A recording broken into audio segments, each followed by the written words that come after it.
سورۃ المزمل، بسم اللہ الرحمن الرحیم. اب یہ جوڑا ہے سورہ مدثر اور مزمل، اور یہاں سے آگے تمام صورتیں اب جوڑوں کی شکل میں آئیں گی. یہ ہے 73ویں صورت.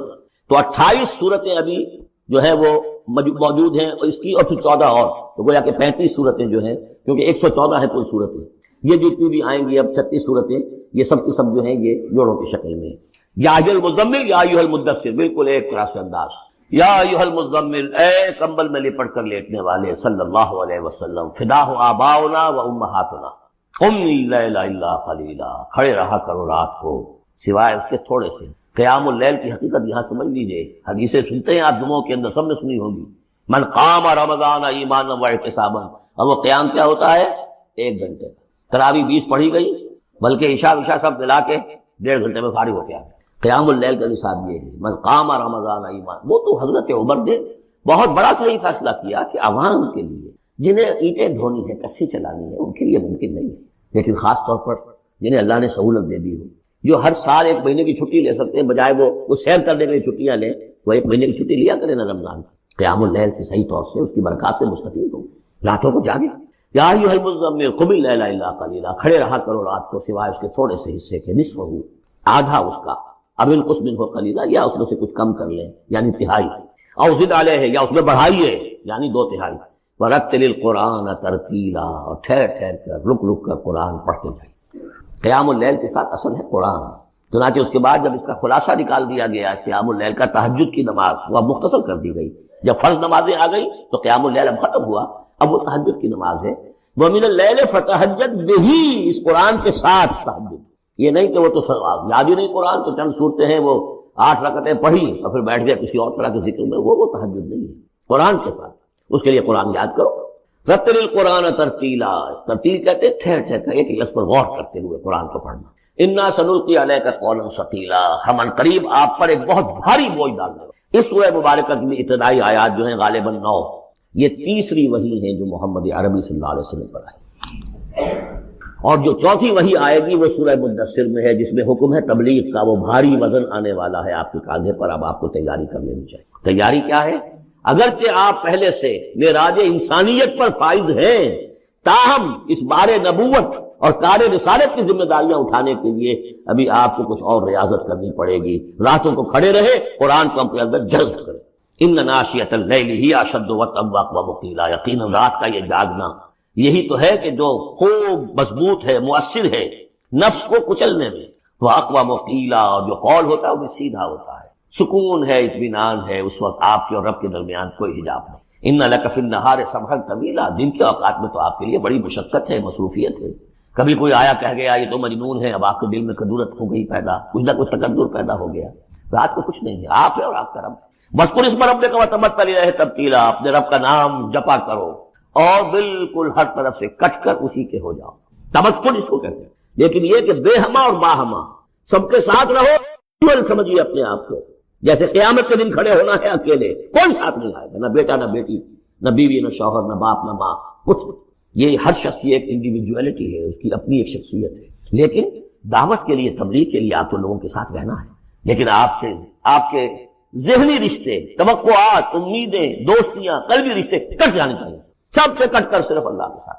رب المشرق والمغرب، وہ تو رب ہے مشرق کا بھی مغرب کا بھی، لا الہ الا ہو، اس کے سوا کوئی معبود نہیں. فاتخذہ وکیلا، بس اسی کو پکڑ لیجئے اپنا جو ہے کارساز. واصبر علی ما یقولون واہجرہم ہجرا جمیلا، اور جو کچھ یہ کہہ رہے ہیں اس پر صبر کی. یہ مجنون کہہ رہے ہیں، شاعر کہہ رہے ہیں، صاحب کہہ رہے ہیں، تو کہہ رہے ہیں صبر. واہجرہم ہجرا جمیلا، ان سے تعلق منقطع کیجئے لیکن خوبصورتی کے ساتھ. لٹ مار کے علیحدہ نہیں ہونا ہے، قالوا سلاما، علیحدہ بھی ہونا ہے. وَإِذَا خَاطَبَهُمُ الْجَاهِلُونَ قَالُوا سَلَامًا، خوبصورتی کے ساتھ، تاکہ آج یہ بات نہیں سن رہے تو کل دوبارہ ان سے ملنے کا موقع ہو، تاکہ بات کی جا سکے. یہ بالکل ابتدائی دور کی بات ہے. پھر وہی بات آگے، ذرنی، مجھے چھوڑیے، ذرنی والمکذبین اولی النعمہ، چھوڑیے مجھے اور یہ جو جھٹلانے والے ہیں، جو بڑی نعمتوں کے اندر ہم نے ان کو رکھا ہے. اولی النعمہ، ہم نے ان کو کھانے پینے کو دیا، اولاد دی، بڑی سی جائیداد دے دی. وَمَهِّلْهُمْ قَلِيلًا، اور اے نبی ذرا انہیں کچھ دیر مہلت دیجیے، جلدی نہ کیجیے. وَلَا تَعْجَلْ عَلَيْهِمْ، یہ بھی ہم پڑھ چکے ہیں، ان پر جلدی نہ کیجیے. مَهِّلْهُمْ قَلِيلًا، آخری پارے میں بھی آ جائے گا سورۃ آیہ، مَهِّلْهُمْ أَمْهِلْهُمْ رُوَیدًا، تو ان کو ذرا مہلت دیجیے تھوڑی دیر. اِنَّا لَدَيْنَا أَنْكَالًا وَجَحِيمًا، ہمارے پاس ان کے لیے بیڑیاں ہیں، آگ ہے، وطعامن ذا غصۃ، کھانا وہ ہے کہ جو حلق میں اٹک جائے گا، زقوم میں منہ ماریں گے، وعذابا علیما، اور دردناک عذاب۔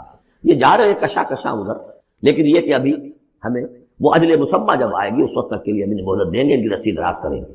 یوم ترجف الارض والجبال وکانت الجبال کثیبا مہیلا، جس دن کے کانپے گی زمین بھی اور پہاڑ بھی لرزیں گے، اور ہو جائیں گے پہاڑ جیسے ریت کے پھسلتے ہوئے تودے ہوئے۔ جیسے آپ نے سینڈ ڈیوز دیکھے ہوں گے، وہ پھسل رہی ہے ریت ادھر سے ادھر، یہ پہاڑ کوہ ہمالیہ یہ بھی اس طرح کا تودا بن کے اور پھسل کر اور سب برابر ہو جائے گا۔ لا عوج فیہ ولا امتا، نہ کوئی ٹیڑھ رہے گا، نہ کوئی موڑ ہوگا، نہ کوئی اور، سیدھی چٹیل زمین۔ انا ارسلنا الیکم رسولا، دیکھو لوگو اے قریش، ہم نے تمہاری طرف اپنا رسول بھیج دیا ہے، شاہدن علیکم، شاہدن علیکم، جو تم پر گواہ بنے گا۔ یہاں تمہیں گواہی دے گا اپنے قول اور اپنے عمل سے حق کی، اور وہاں تمہارے خلاف کھڑا ہوگا، اے اللہ میں نے ان کو پہنچا دیا تھا۔ کما ارسلنا الی فرعون رسولا، جیسے کہ ہم نے بھیجا تھا فرعون کی طرف بھی اپنا رسول حضرت موسیٰ علیہ السلام۔ فعصا فرعون الرسول، تو فرعون نے بھی رسول کی یعنی حضرت موسیٰ کی معصیت کی، ان کا نافرمانی کی۔ فاخذناہ اخذا وبیلا، تو ہم نے پکڑ لیا اس کو بڑا وبال والی پکڑ۔ فکیف تتقون ان کفرتم، اب اگر تم کفر کرو گے تو تم کیسے بچ جاؤ گے؟ فرعون نہیں بچا، قوم نوح نہیں بچی، قوم عاد نہیں بچی، قوم سمود نہیں بچی، قوم شعیب نہیں بچی، عمورہ اور صدوم کی بستیاں نہیں بسی، تم کیسے بچ جاؤ گے؟ فکیف تتقون ان کفرتم یوما یجعل الولدان شیبا، اس دن جس دن کا کہ جو دن کے بوڑھوں بچوں کو بوڑھا کر دے، قیامت کا دن، اس کے شدائد، اس کی سختی ہے۔ السماء منفطر بہ، آسمان اس کے ساتھ پھٹ پڑنے کو ہے، یعنی وہ ثقلت فی السماوات والارض، وہ کہیں باہر سے تو نہیں آئے گی وہ قیامت، وہ انہی آسمانوں اور زمین کے اندر جو ہے وہ اسی میں انہیرنٹ ہے۔ السماء منفطر بہ، آسمان پھٹ جائے گا۔ کان وعدہ مفعولا، اور اللہ کا وعدہ پورا ہو کر رہے گا۔ ان ھذہ تذکرہ، یقیناً یہ یاد دہانی ہے، تذکرہ ہے، نصیحت ہے۔ فمن شاء اتخذ الی ربہ سبیلا، تو جو کوئی بھی چاہے وہ اپنے رب کی طرف راستہ اختیار کر لے، سیدھا راستہ ہے، صراط مستقیم ہے۔ آج ہی بسم اللہ کرو، آج ہی توبۃ النصوح کر کے گھروں میں داخل ہو۔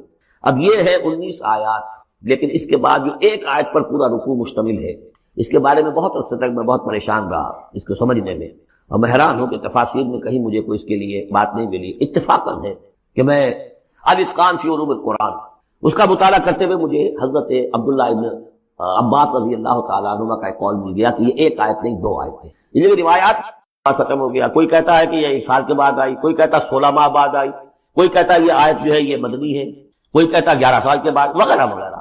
تو اس حوالے سے یہ کہ سمجھ میں نہیں آتا تھا کہ کیا مسئلہ کیا ہے، اس قدر مختلف آراء کیوں ہیں، تو سمجھ میں آیا کہ یہ 2 حصوں میں آیت نازل ہوئی ہے، لیکن اب اس کو ایک آیت شمار کریں گے جو حضور نے بتایا۔ ان ربک یعلم انک تقوم ادنی من ثلثی اللیل ونصفہ وثلثہ وطائفۃ من الذین معک، اے نبی آپ کا رب جو ہے جانتا ہے کہ آپ بھی کھڑے رہتے ہیں تقریباً 2/3 رات اور نصف رات اور رات کا تہائی حصہ، وطائفۃ من الذین معک، اور یہ کہ آپ کے ساتھ بھی جو جماعت ہے ان میں سے لوگ آپ کے ساتھ کھڑے رہتے ہیں۔ واللہ یقدر اللیل والنہار، اللہ تعالیٰ نے ہی رات اور دن کا ایک اندازہ مقرر کیا ہے، یہ مشقت زیادہ دیر نہیں جھیلی جا سکتی، لہٰذا علم ان لن تحصوہ، اللہ جانتا ہے، اس کے علم میں ہے کہ تم اس کی پابندی نہیں کر سکو گے۔ فتاب علیکم، تو اللہ نے تم پر نرمی فرمائی، شفقت فرمائی، رحمت کی نظر کی۔ فقرؤوا ما تیسر من القرآن، تو جتنا آسان ہوا کرے تمہارے لیے، میسر ہوا کرے، یسر آسان، اتنا رات کو پڑھ لیا کرو۔ علم ان، اب یہاں یہ آیت کا پہلا حصہ ہے کہ جو میرے خیال میں 1 سال بعد یا 11 ماہ بعد نازل ہو گیا، یعنی یہ کہ اب یہ پابندی کی کم سے کم 1/3، اور یہ کہ کوشش کرو کہ آدھی یا 2/3 پابندی ختم ہو، جتنا کھڑا ہو سکے آسانی کے ساتھ۔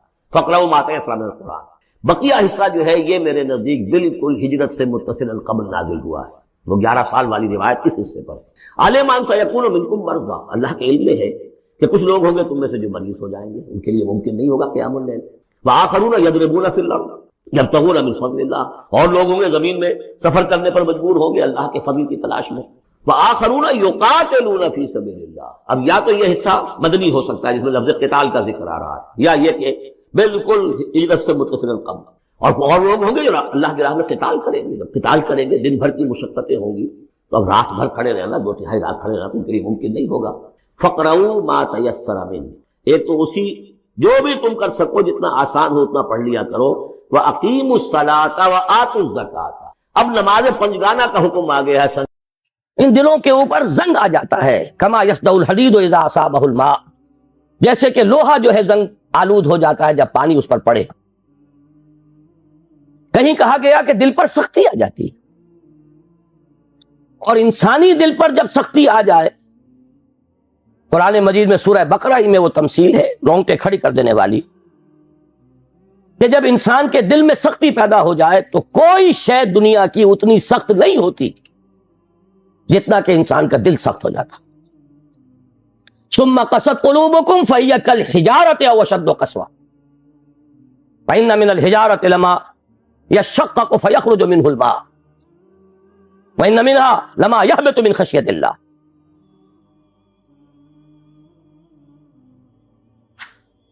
مجھے صحیح الفاظ اس وقت یاد نہیں ہے، لیکن یہ کہ تمثیل یہ ہے، بنی اسرائیل سے خطاب کر کے کہا جا رہا ہے، مذہبی لوگ، کہ تمہارے دل اس کے بعد سخت ہو گئے، اور ایسے سخت کہ پتھروں سے بھی زیادہ سخت۔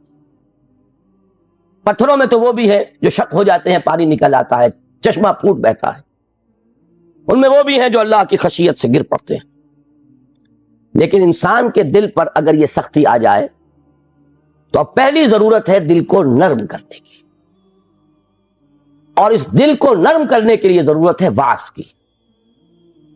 وہ وعظ کہ جو آج ہمارے ہاں بڑی ہی تحقیر والی بات بن گئی ہے، وعظ ہو رہا ہے، یعنی وعظ کوئی عمدہ شے نہیں ہوتی، وعظ کوئی اعلیٰ شے نہیں ہے، کوئی عقلی باتیں ہو، کوئی ریشنل اپروچ ہو، کوئی منطقی بات ہو۔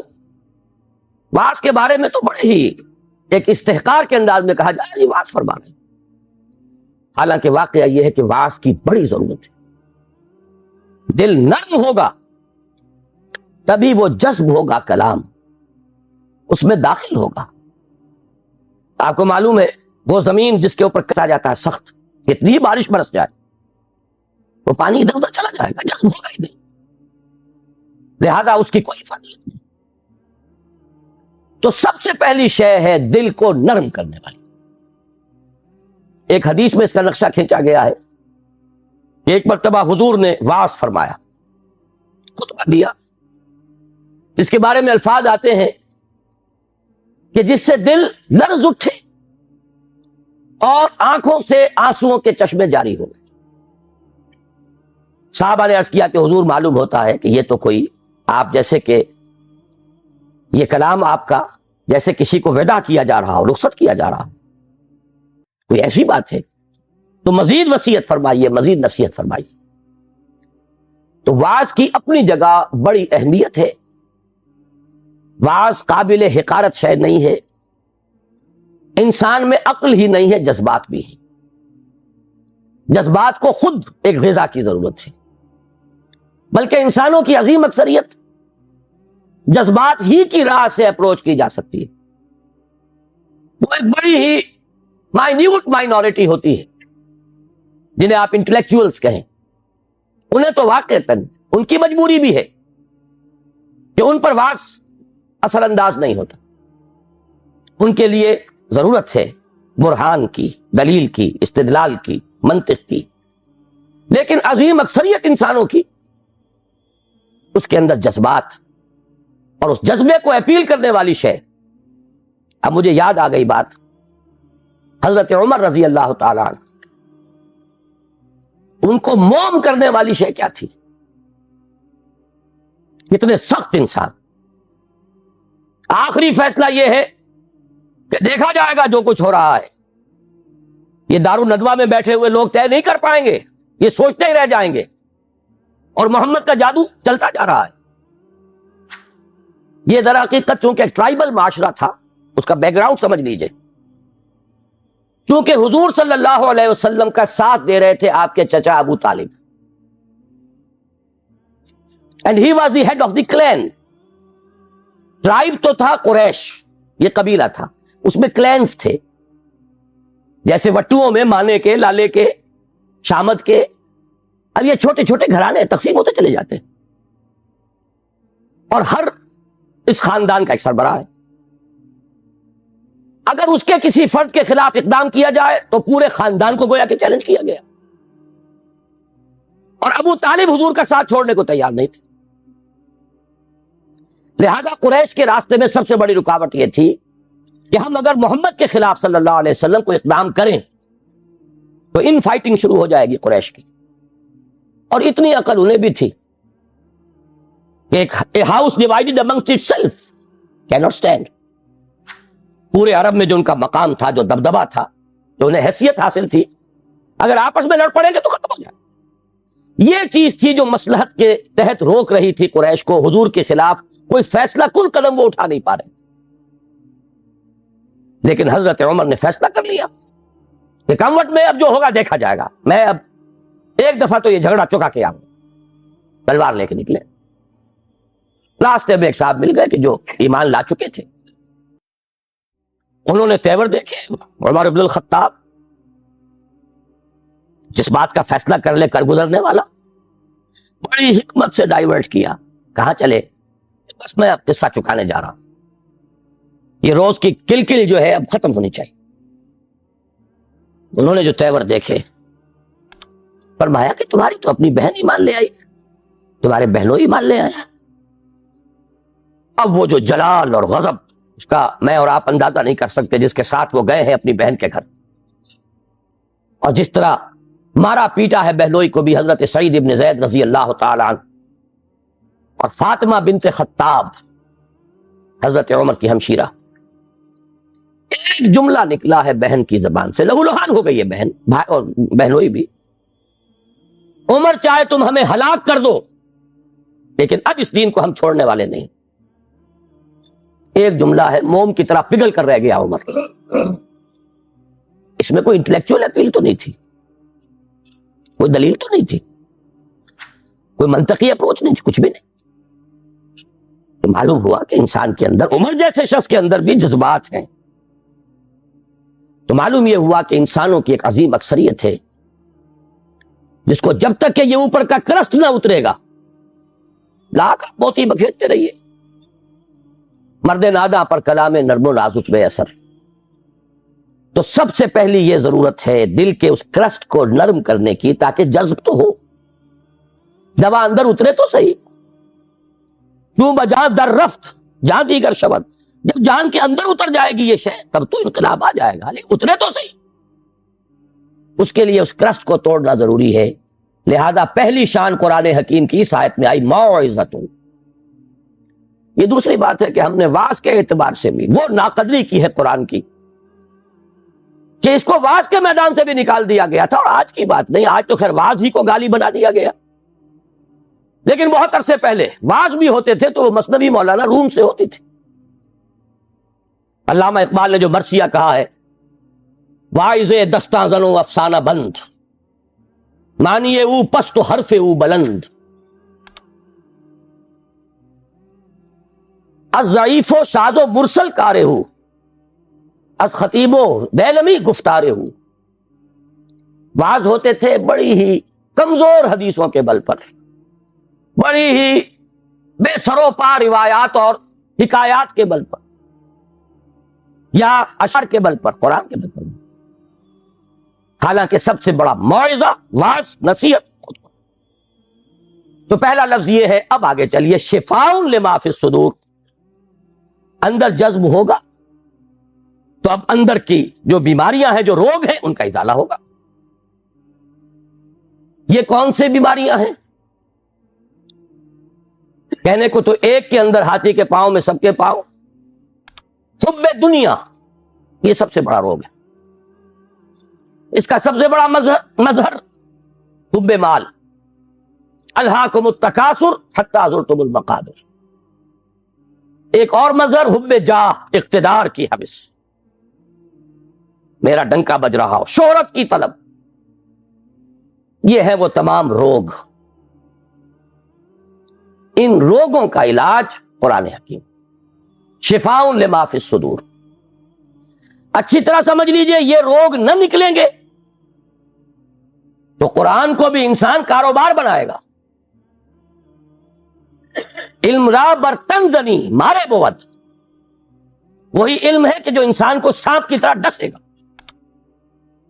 یارے بود نہیں ہوگا وہ جب تک کہ اندر سے یہ روگ نہ نکلے ہوئے. اس کو بھی حصول دولت کا ذریعہ بنائے گا، اس کو بھی شہرت کے حصول کا ذریعہ بنائے گا، اسے بھی اقتدار ایس سچ نہیں، قرب اقتدار کا ذریعہ بنائے گا. قریب تو پہنچے، بنا ہے شاہ کا مصاحب پھرے ہے اتراتا، کہیں تو موقع ملے. علم اور اعلیٰ ترین علم، فتویٰ فروشی بھی ہوگی، دین فروشی ہوگی، جب تک کہ یہ اندر کے روگ نہ نکلے. لہذا دوسرا مرحلہ اس اصل کام سے پہلے ہدن، ہدایت تو تب ہوگی جبکہ پہلے یہ جذب ہو کر اندر کے گند نکالے، ان کا ازالہ کرے. حب دنیا کی جڑ کاٹے، حب مال کی جڑ کاٹے، حب جاہ کی جڑ کاٹے، شہرت کی طلب کی جڑ کاٹے. اگر یہ جڑیں رہ گئیں تو یہ علم، جیسا کہ میں نے عرض کیا، مفید نہیں، الٹا مضر ہوگا. یہ اسی دنیا کے کمانے کا ذریعہ بن جائے. اس کے بعد اگر یہ ازالہ ہو گیا، یہ تنقیہ ہو گیا، اب ہے ہدی و رحمت للمؤمنین. اب یہ ہدایت ہے، اور ہدایت یہ ہے ایک ٹوٹل ہیومن پرسنالٹی کے لیے ہدایت، اس کے فکر کے لیے بھی ہدایت ہے، اس کے لیے ایک نظام زندگی کے اعتبار سے بھی ہدایت ہے، اس کے لیے انفرادی لائے عمل کے اعتبار سے بھی ہدایت ہے. مکمل انسان کی ہدایت ہر سطح پر، ہر لیول. اب یہ ہدایت مفید ہوگی. یہی وجہ میں نے عرض کیا تھا کہ باقی سب جگہ آپ کو ہدایت کا لفظ ملتا ہے، لیکن یہاں یا ایھا الناس قد جاءتکم موعظۃ من ربکم وشفاء لما فی الصدور وہدی ورحمۃ للمؤمنین. اب یہ ہدایت مفید ہوگی، اور یہ ہدایت اب رحمت کا ذریعہ بنے گی. دنیا میں ہدایت، آخرت میں رحمت. یہ چار الفاظ ہیں جو یہاں جمع کیے گئے، اور اس کے بعد فرمایا قل بفضل اللہ وبرحمتہ. اے نبی ان سے کہہ دیجئے یہ اللہ کے فضل، اس کے کرم، اس کی جود و سخا، اس کی رحمت، صرف رحمت نہیں، اس کی رحمانیت کا مظہر عتم. فَبِذَلِكَ فَلْيَفْرَحُوا. فرح کا لفظ عام طور پر اچھے سینس میں نہیں آیا ہے. فرح ایسی کیفیت کو کہتے ہیں جبکہ انسان کسی شے پر خوشی سے پھولا نہ سما رہا. یہ فے سے شروع ہونے والے اکثر الفاظ جو ہیں وہ پھٹنے اور پھاڑنے کے مفہوم میں آتے ہیں. فرق، فلق، یہ تمام الفاظ جو ہیں، فرح، آدمی خوشی سے پھٹا پڑ رہا، جامے سے باہر ہو رہا، پھولے نہیں سما رہا، اس لیے یہ اچھے سینس میں نہیں آتا. لیکن یہاں فرمایا اگر خوشیاں منانی ہی ہے، اترانا ہی ہے، بنا ہے شاہ کا مصاحب پھرے ہے اتراتا، اترانا ہے تو اس پر اتراؤ. جشن منانا ہو تو اس کا مناؤ، خوشیاں منانی ہو تو اس پر بناؤ. قل بفضل اللہ وبرحمتہ فبذلک فلیفرحوا هو خیر مما یجمعون. ایک بات رہ گئی ہے بیچ میں، اشارہ کر دوں.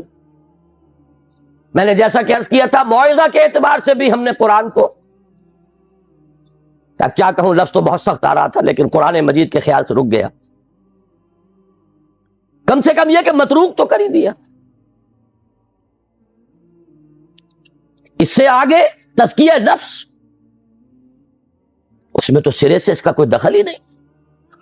اس کے لیے تو کچھ اور اذکار ہوں گے، کچھ اور مراقبے ہوں گے، کچھ اور میڈیٹیشنز ہوں گی، کچھ اور ریاضتیں ہوں گی، کچھ اور تپسیائیں ہوں گی، کچھ اور آسن لیے جائیں گے ادھر سے ادھر سے، کہیں جوگیوں سے اور کہیں نو افلاطونی، نیو پلیٹونزم، افلاطونی نظریات، نو افلاطونی نظریات. یہ ہے کہ جو ہمارے ہاں تزکیہ نفس کے لیے بورو کی گئی ہیں چیز. حالانکہ شفاء لما فی الصدور قرآن کہہ رہا، خود قرآن اندر کے سارے گند دھونے والا، اندر کے سارے روگ ان کا ازالہ کرنے والا تو قرآن ہے. وَنُنَزِّلُ مِنَ الْقُرْآنِ مَا هُوَ شِفَاءٌ وَرَحْمَةٌ لِّلْمُؤْمِنِينَ وَلَا يَزِيدُ الظَّالِمِينَ إِلَّا خَسَارًا. ہم اتار رہے ہیں اس قرآن میں سے وہ شے جو شفا ہے اور رحمت ہے اہل ایمان کے حق میں، لیکن ظالموں کے لیے خسارے ہی کا اضافہ کرتا۔ وہ ظالم کون ہے؟ جن کے اندر وہ روگ ہے باقی۔ تو اس کے لیے بھی علامہ اقبال نے کہا صوفیوں کا حال، صوفی پشمینہ پوشو حال مست، از شراب نغمہ قوال مست، آتشت شیر عراقی در دلش، در نمی سعادت بقرآن محفلش۔ پشمینہ پوش بھی ہے، حال مست بھی ہے، قوال سے وجد آ رہا ہے، قوالی سے حال، از شراب نغمہ قوال مست، آتشت شیر عراقی در دلش۔ عراقی کا شعر ہو، حافظ کا شعر ہو، اندر آگ حرارت محسوس ہوتی ہے۔ در نمی سعادت بقرآن محفلش، اس کی محفل میں قرآن بار نہیں پا سکتا، قرآن سے سروکار نہیں رہا۔ دونوں اعتبارات سے ہم نے قرآن کو ساقط کیا، خارج البلد کیا۔ اس سے زیادہ سخت لفظ زبان پہ لا نہیں سکتا۔ بہرحال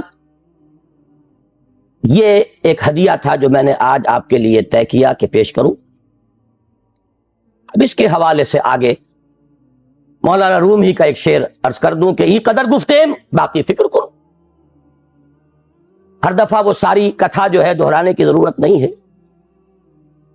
اتنا کچھ عرض کر دیا گیا، اب آگے غور کیجئے، سوچئے، فکر کرو ہم کیا کر رہے ہیں، اس قرآن کا مقام ہم نے کیا سمجھا ہے، اس قرآن سے ہمارا تعلق کس نوعیت کا ہے۔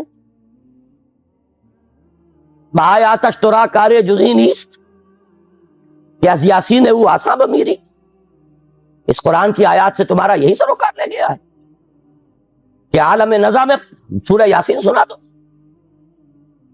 جان آسانی سے نکل جائے، مشکل جو ہے مرحلہ آسان ہو جائے۔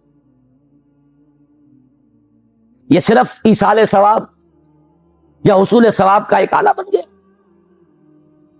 کیا کر رہے ہیں اس قرآن کے ساتھ، اس کی قدر و قیمت کا کیا اندازہ ہم نے کیا۔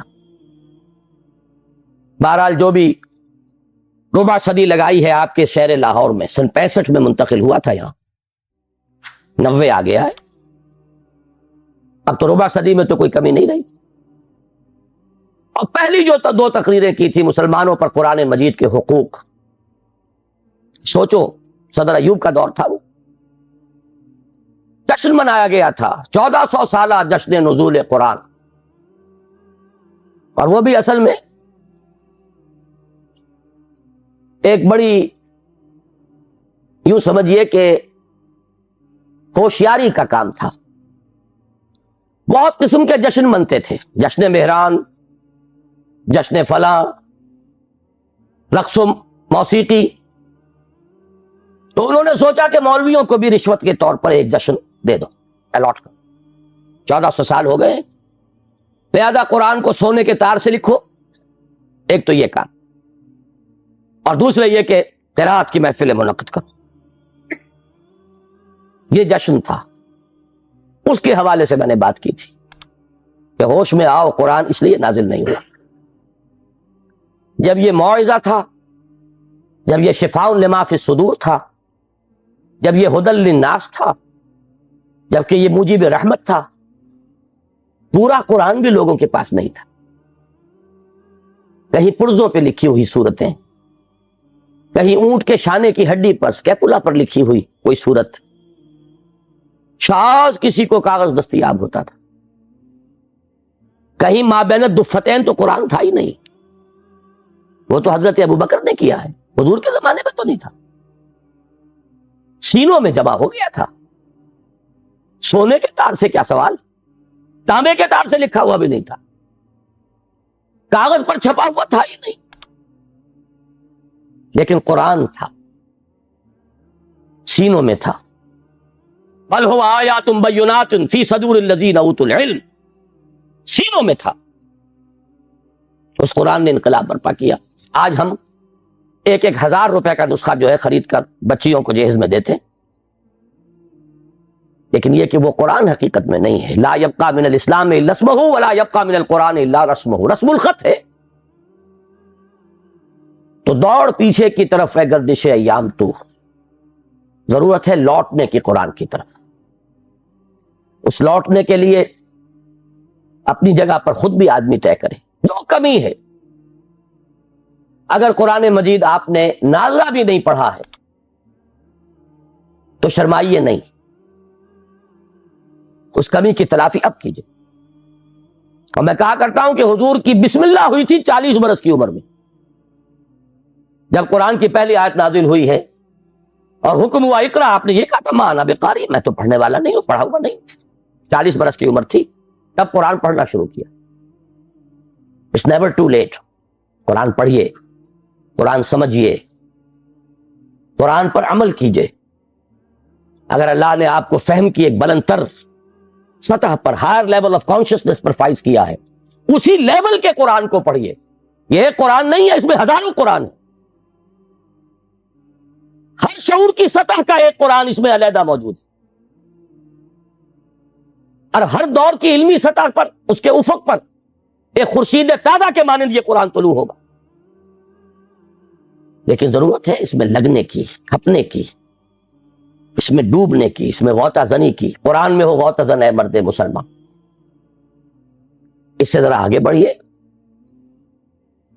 اللہ نے دولت دی ہے، لگائیے اس کام میں. اور اللہ نے اولاد دی ہے جو سب سے بڑا ایسٹ ہے انسان کا، جو اصل صدقہ جاریہ ہے، تو لگائیے اس کام میں. ابھی میرے ایک بڑے عزیز دوست، بڑی قدر ہے میری نگاہ میں ان کی، ایئر فورس میں بڑے اونچے مقام پر ہے. وہ فرما رہے تھے کہ میں نے اپنے بعض عزیزوں سے یہ کہا کہ قرآن کالج میں بچوں کو داخل کرائیں، لیکن معلوم ہوا کہ آپ کے ہاں تو وہ اردو میڈیم ہے. اب اونچی سوسائٹی وہ تو اردو میڈیم میں اپنے بچے کو نہیں بھیجے گی. آپ کوشش کریں. میں نے کہا کہ ٹھیک ہے، سوچیں گے اس پہ. بات سمجھ لیجئے کہ قرآن کالج آپ کے معاشرے کی ان ضرورتوں کو پورا کرنے کے لیے نہیں ہے. قرآن کالج ان دیوانوں کے لیے ہے جو طے کر لیں کہ ہمارا مطلوب و مقصود دنیا نہیں آخرت، اور اولاد کو لگانا ہے اس لیے کہ وہ قرآن کی ٹارچ ہاتھ میں لے کر دنیا کے لیے رہنمائی کا سر انجام دے سکے. دنیاوی کیریئرز اگر چاہیے اولاد کے لیے تو کوئی کمی نہیں ہے، چیف کالج بھی ہے، اور 5-10 ہزار روپے مہینے کسے دے کر بھی آپ اپنے بچوں کو پڑھوا سکتے ہیں. لیکن ہمیں تو ایسے دیوانے چاہیے جو طے کر لیں کہ کرنا یہ ہے. اس کا ہے اصل کام، کمی اس کی ہے. ہم نے کالج، ہمارے پاس کہاں اتنے وسائل و ذرائع. کئی مرتبہ خیال آیا، میرے اپنے احباب کہتے رہے کوئی اعلیٰ درسگاہ جس میں کہ اونچے لوگ بھی آئے. میں کہتا ہوں صحیح ہے، آپ کی ضرورت، آپ کا خیال درست ہے، ہمیں کیٹر کرنا چاہیے اس لیول کی بھی ضرورت کو. ورنہ وہ جاتے ہیں، دلائل ہے، کیتھیڈرل میں جائیں گے، فلاں جگہ جائیں گے، وہاں جائیں گے. تو آپ کیوں نہیں اس طرح کا مدرسہ کھولتے؟ میں نے کہا کوئی کرے، مجھے اعتراض نہیں، بلکہ میری آشیرواد حاصل ہوگی، میرا تعاون ہوگا. لیکن میں اپنے اوپر یہ تہمت نہیں لے سکتا کہ قرآن کے نام پر میں کالج بناؤں اور اس میں بھی صرف وہی بچے داخل ہوں جن کے والدین 5-5 ہزار روپے فیس ادا کر سکیں. گویا کہ آج کا قرآن بھی صرف امراء کے لیے. یہ بات میرے لیے قابل قبول نہیں. مجھے تو خلوص چاہیے، جذبہ چاہیے، عزم چاہیے. پہلے سے طے کر لیں کہ ہمیں اس راستے پر جانا ہی نہیں، وہ چاہیے. وہ جو مولانا روم نے کہا کہ دی شیخ با چراغ، ایک شیخ دن کے وقت ہاتھ میں چر لیے ہوئے کسی کو تلاش کر رہا تھا. یہ کیا کر رہے ہو؟ دماغ خراب ہوا. میں کسی انسان کو تلاش کر، انسان معرضوست. کہا گیا یہ انسان نظر نہیں آ رہے تمہیں؟ کہیں نہیں، مجھے تو نظر نہیں آ رہے، وہ تو بھیڑیے نظر آ رہے، درندے نظر آ رہے. ازدام و دد ملوم انسان معرضوست. بھیڑ تو میں ملال مجھے ہو گیا ہے، میں تو تنگ آ گیا، انسانی لباس بھی نہیں، بندروں اور سوروں کی کمی، نہ ملنے والی شے تو انسان ہے، انسان ہمارا دوست، وہ انسان چاہیے۔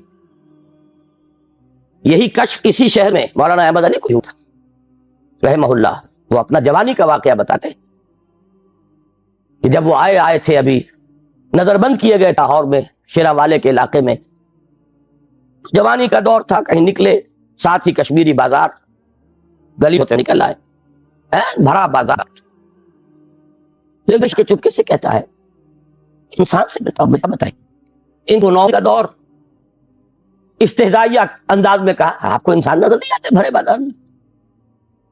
مجھے تو نظر نہیں آتا۔ اور مولانا احمد علی فرمایا کرتے تھے کہ اب جو میں نے خود دیکھا تو مجھے محسوس ہوا کہ وہاں بندر بیٹھا، وانگور بیٹھا، وہاں کوئی بھیڑیا ہے۔ جو حقیقت تھی اندرونی وہ منکشف ہوئی، یہ لیکن تھوڑی دیر کی بات تھی، اس کے بعد اچانک پھر وہی کچھ تھا، اور وہ بزرگ غائب تھے، وہ تو آنکھ کھولنے کے لیے آئے تھے۔ تو ہمارے تو اصل میں طلب ہے ان کی، یہ نہیں کریں گے تو ایک بات مجھ سے سن لیجئے، آپ کے یہ بنگلے اور آپ کے یہ کارخانے بھی نہیں رہیں گے۔ اس ملک کے لیے کوئی جڑ بنیاد نہیں ہے سوائے دین کے۔ وہ حشر جو ڈھاکہ میں ہوا ہے ہر جگہ ہو سکتا، اور میں سالوں پہلے سے کہہ رہا ہوں کراچی میں کہ جب یہاں سزا آئے گی تو سب سے بڑھ کر اے کراچی والوں تم پر گرفتار،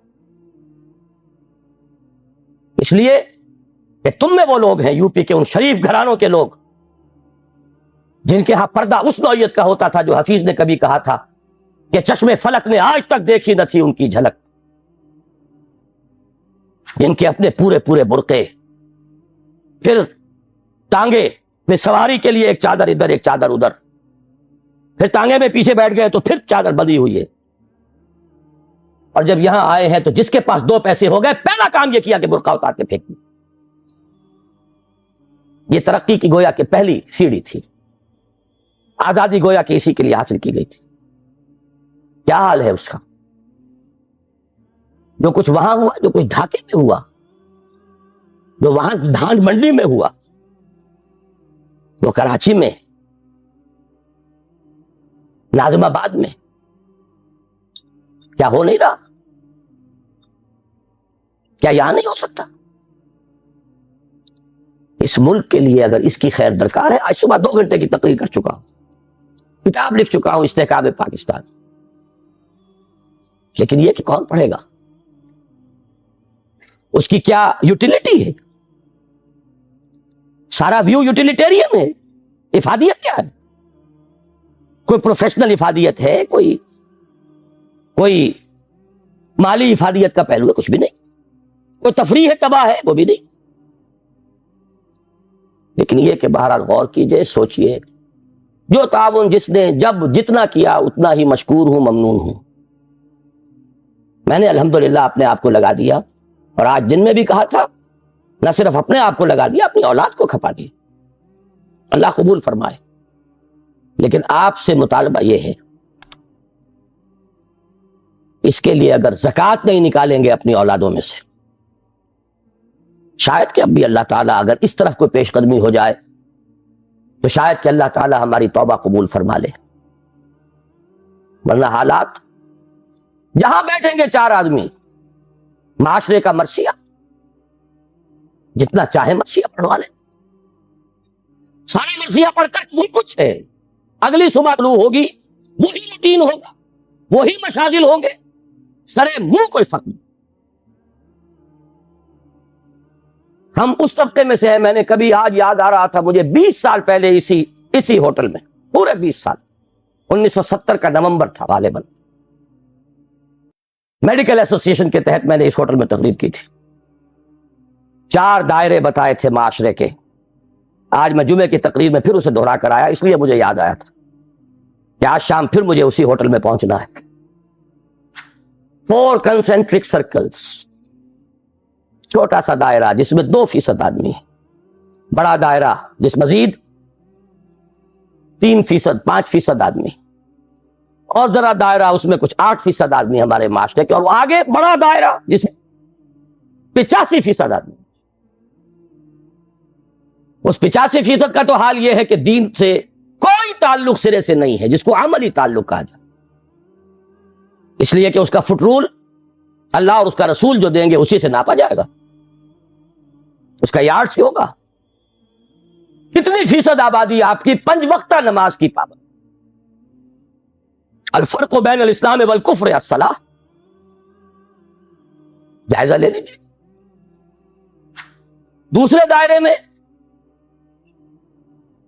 یہ شاید ایک اعتبار سے بدترین دائرہ ہے. یہ ان لوگوں پر مشتمل ہے جن کا تصور مذہب لمیٹڈ بھی ہے، پرورٹڈ بھی ہے، محدود، مس شدہ. ان کا تصور مذہب صرف نماز روزہ، اب اضافہ ہو گیا عمرے اور حج پے بپے. لیکن حرام کاروبار، سود پرویا ہوا کاروبار، جھوٹ، دھوکہ، سٹہ، جوا، ہر شے، بلیک مارکیٹنگ، اسمگلنگ، ہمارے ہاں کا بالعموم کاروباری طبقہ جو مذہبی مزاج کا ہے، الا ماشاء اللہ بہت کم ہے جو بچیں. تیسرے دائرے میں ہیں وہ لوگ جن سے میں اس وقت خاص طور پر مخاطب ہوں. ذہناً